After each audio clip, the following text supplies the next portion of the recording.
ঘুরের পাতা Facebook page থেকে সংযোগ হয়েছে। আমি আজমান হোসাইন, ব্রাহ্মণবাড়িয়া। এখানে বৈষম্য বিরোধী ছাত্র আন্দোলনে অংশগ্রহণ করা একজন শিক্ষার্থী পাপিয়া সুলতানা পলাশী। তিনি বৈষম্য বিরোধী ছাত্র আন্দোলন সম্পর্কে দীর্ঘ পরিশ্রম করে, দীর্ঘ 5 মাস পরিশ্রম করে নিচে রাত্রি জেগে তিনি একটি বই লিখেছেন বৈষম্য বিরোধী ছাত্র আন্দোলনের পক্ষে, এবং তার মুক্তি শুনতে চাই আমরা। তিনি যে বইটি লিখেছেন সে বইটির সম্পূর্ণ বিবরণ। আসসালামু আলাইকুম। আমার নাম পাপিয়া সুলতানা পলাশী। আমি একজন ইংরেজি বিভাগের শিক্ষার্থী। আমি বর্তমানে একটি সমবায় সমিতির সহসভাপতি পদে নিযুক্ত রয়েছি, এবং পাশাপাশি আমি একজন স্বেচ্ছাসেবী একটা প্রতিবন্ধী স্কুলের সদস্য হিসেবে নিয়োজিত রয়েছি। এই বইটি মূলত লিখেছি প্রথমত হচ্ছে আমার নিজের চোখকে দেখা প্রত্যক্ষ প্রদর্শন কিছু অভিজ্ঞতা রয়েছে সেটি, তারপর হচ্ছে বিভিন্ন মিডিয়া বলেন অথবা সংবাদ মাধ্যম। আপনার ওই বইটি মোট কত কপি প্রিন্ট করেছেন? 200 কপি। এ পর্যন্ত কত কপি বিক্রি হয়েছে আপনার বইটি? আলহামদুলিল্লাহ অনেক বিক্রি হয়েছে, আরো কিছু রয়ে গেছে আর কি। আপনার এই বইটি মূলত কত পেজের বই? এটা 255 পৃষ্ঠার একটা বই। আপনি কি কোনো রাজনৈতিক দলের সাথে না না না না না, কোনোভাবেই না। আমি কোনো রাজনৈতিক দলের পক্ষেও না, কোনো রাজনৈতিক দলের বিপক্ষেও না। আমি মূলত নিরপেক্ষ জায়গা থেকে বইটা লিখেছি, এবং আমি একজন রাইটার কখনো মানে পক্ষপাতী হতে পারে না। আমি হচ্ছে নিরপেক্ষ জায়গা থেকে এটা লিখেছি, আমি নিরপেক্ষ সব সময়। আচ্ছা, আপনি কি আপনার চোখের সামনে কেউ গুলিবিদ্ধ, আহত বা কোনো শহীদ হয়েছে এরকম কোনো বিবরণ এই মুহূর্তে বলতে পারবেন কিনা?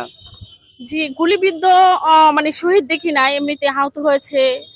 হয় না আন্দোলনে অনেক মানে ধস্তাধস্তি, আহত হয়েছে এরকম দেখেছি আর কি। আচ্ছা, আপনি যেহেতু বৈষম্য বিরোধী ছাত্র আন্দোলনের যে বইটি লিখেছেন, বিশেষ করে ওই বৈষম্য 24-এর আন্দোলন বা জুলাই আন্দোলন নামে যেটা পরিচিত, আমি বলবো যে ওই যে বইটি লিখেছেন, বিশেষ করে আজকে বা এই দিনে এই বইটি সহ আপনি সবচেয়ে বেশি কোন শহীদের কথা মনে পড়ে আপনার?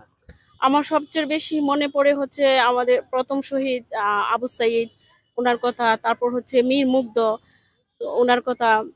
আরো অনেক শহীদ রয়েছে, যেমন তামিম। আরো অনেক শহীদ রয়েছে, অসংখ্য শহীদ রয়েছে। তো ওরা দুজন যেহেতু একজন সামাজিক মিডিয়াতে অনেক বেশি ভাইরাল হয়েছে, সবাই দেখেছে। এবং আবু সাইদ কিভাবে তার নিজের বুক পেতে দিয়েছে, মানে স্টুডেন্টদের আসলে অধিকার আদায়ের জন্য আচ্ছা, আপনি যে বইটি লিখেছেন এই বইটি যদি কোনো পাঠক কিনে নেয় বা ক্রয় করে নেয়, সে তারা কোন উদ্দেশ্যে আপনার বইটি তারা কিনে নিবে বা ক্রয় করবে? আসলে এই বইটি সম্পর্কে জানার অনেক কিছু রয়েছে। এই বইটি 24-এর পরবর্তী প্রজন্মের জন্য এটি একটি ইতিহাস হয়ে থাকবে।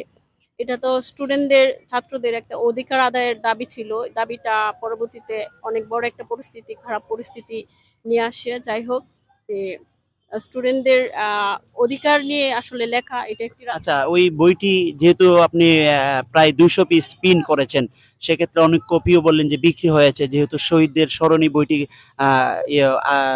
লিখেছেন, সেই ক্ষেত্রে আমি বলবো এই বইটি যদি কোনো গ্রাহক বা কোনো স্টুডেন্ট নিতে চায়, তাহলে বইটি কোথা থেকে সংগ্রহ করবে এরকম একটি পরিচয় দেবে। অবশ্যই রকমারি.com-এ দেওয়া আছে, অনলাইন থেকে আপনার বাংলাদেশের যে কোনো প্রান্ত থেকে এটি নিতে পারবেন। রকমারি.com পাঠক বাংলাদেশকে জানার, বাংলাদেশের চেতনাকে জানার, নতুন করে বাংলাদেশের ইতিহাস সম্পর্কে জানার জন্য এই বইটি পড়া এবং কেনা খুবই দরকার আমি মনে করি। এবং স্টুডেন্টদের অধিকার আদায়ের, স্টুডেন্টরা যে আসলে বীরের মতো অনেক কিছু জয় করতে পারে, তার সাহায্য জোগানোর জন্য আর কি।